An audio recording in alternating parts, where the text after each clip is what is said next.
L'ascension est vertigineuse. Pour accéder au sommet de la tour de l'horloge de la gare de Lyon, à Paris, décor de nos photos, il faut grimper un escalier en colimaçon qui semble sans fin, dans un froid glacial.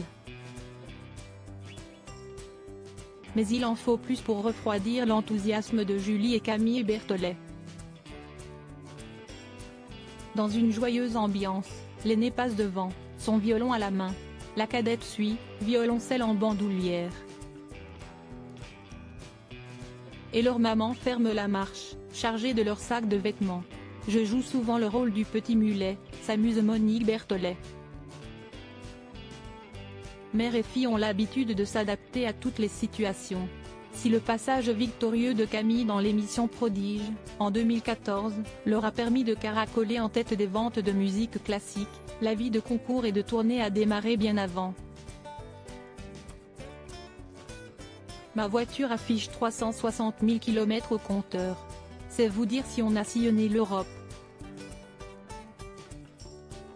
De la Suisse à l'Autriche, de l'Allemagne à la Belgique, on en a fait, des trajets jusqu'à 12 heures où les filles dormaient toute la nuit à l'arrière avant que je les dépose le matin au cours, se remémore Monique, qui a fait 1000 métiers, professeur de sport, sophrologue, bibliothécaire. La musique classique, les sœurs Berthollet sont tombées dedans au berceau. Dans la maison familiale d'Annecy, leur père, ingénieur devenu professeur en lycée technique, pratiquait le piano et la guitare. Quand on était petite, il jouait des airs au piano pour nous endormir, se souvient Julie, qui a demandé son premier violon lorsqu'elle avait 2 ans. Par mimétisme, Camille, sa petite sœur, s'est mise au violoncelle à 4 ans. Ce qui ne les a pas empêchés de mener la vie insouciante de petites filles de leur âge. On faisait beaucoup de trottinettes avec les copains de notre rue, des cabanes dans le jardin, des baignades dans le lac, raconte Camille, dont la flamboyante cascade de cheveux digne des peintures vénitiennes la distingue de Julie, coupée au carré. À l'époque, la plus jeune se rêvait pilote d'avion ou criminologue et l'aînée, chimiste.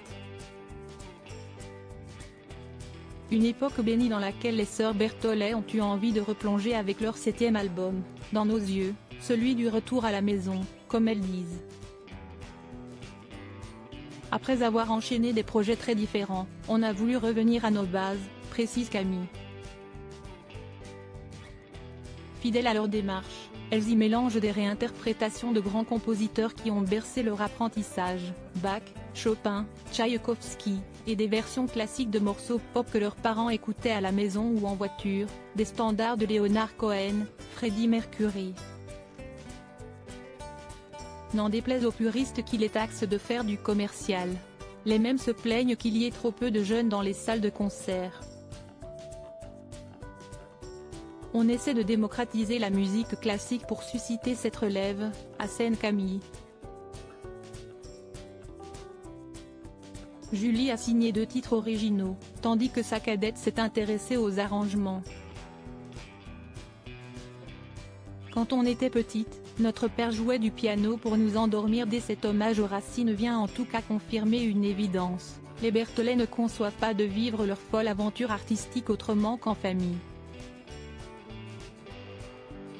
Notre duo nous donne une force incroyable, face au stress de concert ou à la solitude que connaissent beaucoup d'artistes en tournée, note Julie.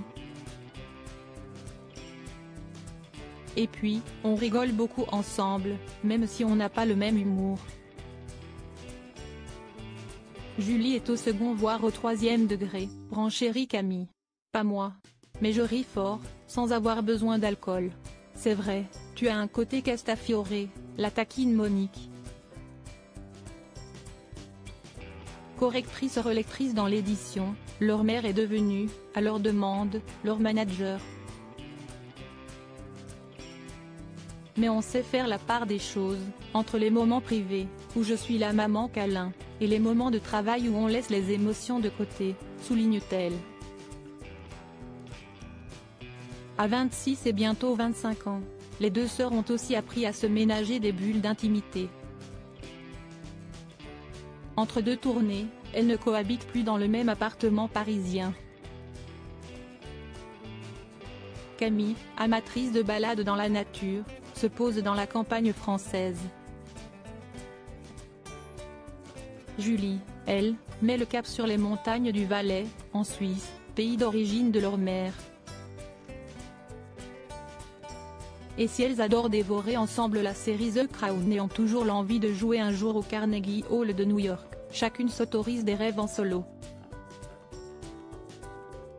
J'ai écrit un roman épistolaire que j'espère publier cette année, révèle Julie. Moi, j'aimerais un jour avoir des enfants, j'en rêve plus que Julie, confesse Camille. Mais quand on n'est pas ensemble, on s'appelle quand même tous les jours, précise Julie. Ne serait-ce que pour commenter les photos de notre chat, dont on se partage la garde. On demande son petit nom. C'est une femelle et on l'a appelée Oshi, comme la chanteuse. Avec Camille et Julie Berthollet, la musique n'est jamais loin. Dans nos yeux, de Camille et Julie Berthollet, Warner Classics. Cet article était à retrouver dans le Gala N° 1594, disponible le 28 décembre dernier dans les kiosques.